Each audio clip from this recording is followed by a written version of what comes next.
You know, last night I was in bed after I got home, and well, this morning, more like really, I was just laying there. I love it when he gets really into the details of his story. Go on. I was just laying there, and I was like, I wonder what an albino Stevie Wonder would look like. And then, hi, how's it going? What? You really do look like some pretty bad allegations have come out in the paper today, and like, fucking hell, you're not going to go on TikTok for a little bit? I just like to come out and say that some women are liars. Don't fucking keep that in. That's gone. we don't edit anything. Oh, no! Nothing is coming out. Listen, right, okay, spoiler alert. This is a comedy podcast. I don't want, I mean... Imagine if someone's got to an hour and a half into this podcast going, but what are they trying to do? Well, you fucking think so, wouldn't you? But of all the shit that you guys have done on this podcast, of all the things that you've said, of all the things that you've done, the only fucker that's been cancelled from this podcast is my fucking career, innit? Yeah, but the mistake you made there was that you wrote a book. And I didn't. And Yeah. I can't lose a publishing deal if I haven't got one. Are we allowed to talk about it? Yeah, fuck it, let's talk about it. I know she listens, so hi. Well, she doesn't listen to all of it. She listens to 60 seconds of a 3.5 hour... I'm still pissed off Probably about a good it. job, really, innit? You what? Probably is. Freddie really. wrote a book and got a literary agent, and then... And when we're talking like a literary agent, this particular literary agency is good. Yeah. Like, it's not like fucking... You know, It was a penguin. fucking a rush of books. Do you know what I mean? It's like proper A rush of fucking. It's a proper literary agent. And after a couple of weeks, like, you know, I sent her the full thing. You know, she gets in touch with me after a couple of weeks, and she's like, "Yeah, I've found some stuff online that I'm not comfortable with." It's time to have a word.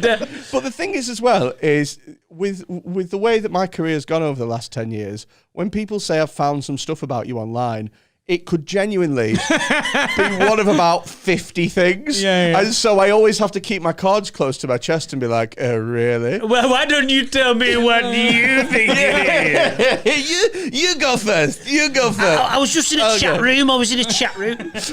She said she was 16. Because there's some stuff that's, let's be fair, there's some stuff that I've done in the past that's more defendable than others. So there's some stuff that I've done in the past that's more defendable than others.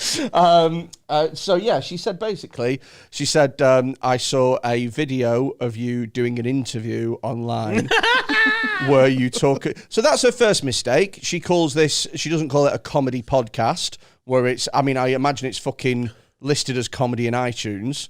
No, it's deep, you know, truther podcast. Deep Interviews. That's one of the Deep truther. Deep truth. I don't know what I was on about. This is the truth. Two hungover guys, and they're both looking at me going, what the fuck are you on about, mate? Do you know what it was? Is you started with the word deep and you knew that wasn't the right word. know. And you fucking crawled.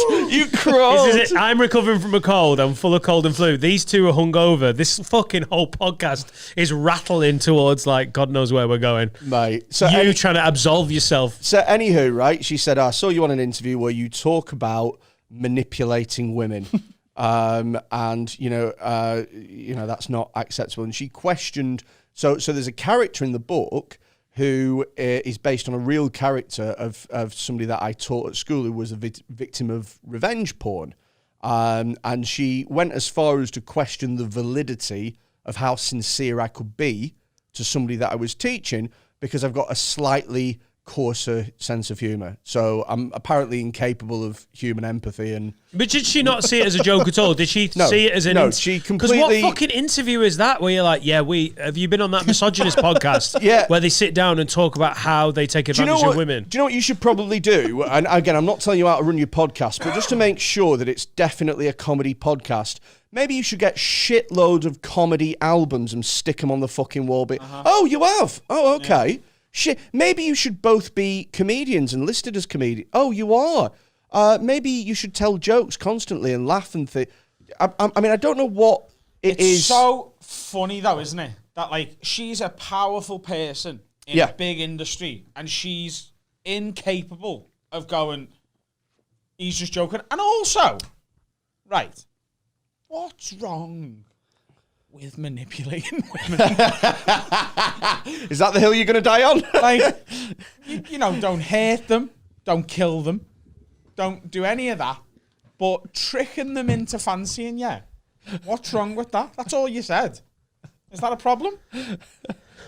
Adam's Looks like you don't want that book deal, eh? Dan's distancing himself. I mean, well, do you know what it is? I manipulate people on a daily basis. We manipulate people for a living. We manipulate them into laughing Well, with lies. What a great way of dealing with gaslighting and the Me Too movement there. Oh, what's wrong with it? We all fucking do it. Thank you, white man. but here's the thing. Thanks for clearing up that whole problem. I'm not saying Come on, you should girls. torture anyone or like physically assault them. You're not saying that. I'm just saying, you know, getting inside someone's head, you know, it's all fair in love and war. Do you know what it is? I went. Jesus Christ. I went as far as to say, like, to break down how the joke worked, because she didn't believe it was a joke. She thought, I don't think this is a joke. I think that this is you being sincere. And I was like, you are fucking insane. So the bit is... We were all howling laughing at you as well. If you haven't seen it, the bit is you ask me what I think I am out of 10. I say 3.5. People go, oh. In fact, I think you literally go, oh. You play some sad music. Everyone feels sorry for me. And then I say, but what I do to make up for that is that I'm quite good at manipulating women. And the idea is you felt sorry for me, and then I said something horrible, and now you don't feel sorry for me. And that juxtaposition makes a lot. And I literally explained it to her. She was like, nope. This direct quote, she said, it is a microaggression that contributes to a culture where, women are unsafe and stuff like that. And it's like... Really, are you not bleeding this dry? But she said her exact thing was, she said, you might have trouble getting this published because of what's online about you. And my response was, Hitler's got a book. Yeah, really good measured response there. But He's got to fucking publish it. But it's true. Jimmy Savile's got a book. Katie Hopkins has probably got a book. They're not trying to get them published right now, though, are they? That's the thing with Mein Kampf. A guy called Adolf's not going around to like publishing houses and going, I don't know what is wrong. I haven't even done a deep interview. I do not know why Goldstein and Goldstein don't want to publish my book. Maybe I should have chosen a different publisher. And why am I so calm? Hey, I'm Adolf. Do you know what? Did Hitler write Mein Kampf? Yes, it's called My Kampf is mine. My story, isn't fucking it? story. Right. Oh, when did he write that? After the war. Oh, it was in response to one Frank his Quinne. memoir. He was like, well, I'll fucking do one now. Yeah. It was like early rap battling. Yeah. She wrote her memoirs, and it's like, Naya, bitch, I take you on. This is my side of the story. It was very much... But I do it to a techno beat. It was very much the Eamon and Frankie of the 1920s, wasn't it? When did he write Mein Kampf? In the late 20s or I something? reckon late 20s would be about right. So he wrote it before he was Hitler. Yeah. Yes. Yeah. He was also a postcard artist, wasn't he? Like, he did loads of stuff before he started being a genocidal maniac. That's mad that I... He was a painter and a vegan. And a vegan. Yeah. A vegan or a veggie? Vegan, I believe. Is it possible to be a vegan 100 years ago? I think they had plants back then, yeah. Yeah. I know, but I'm saying... I don't think they had like a fucking vegan aisle in the Asda though, did they? No, they didn't. No. It was called Das Asda. Dasda. Dasda. But even, What is the Asda? but even 30 years ago, being a vegan was next to fucking... Being a vegetarian was next to fucking impossible. Yeah.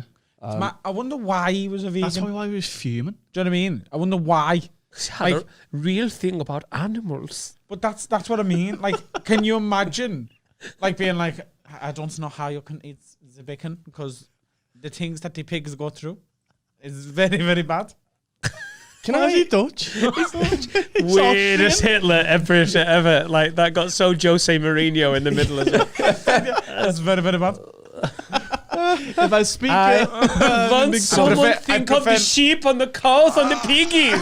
Mate, Unless they are Jewish cows. I would love it if Hitler would have to go on TV and talk about how Belgium parked the bus. Do you know what I mean? It's such a fucking great. Honestly, if Hitler actually spoke like how you're making him speak in that camp voice, it'd have ruined it for me. I know that's weird, but just imagine Ruin it for you. Ruin it for you, Freddie. He really enjoys Hitler. Yeah. But it's because he's strong. Oh, now better than back up. I love watching the rallies on YouTube, but it would ruin me if I thought he was gay. I mean, then you'd be like, oh, I'm not enjoying this character from history.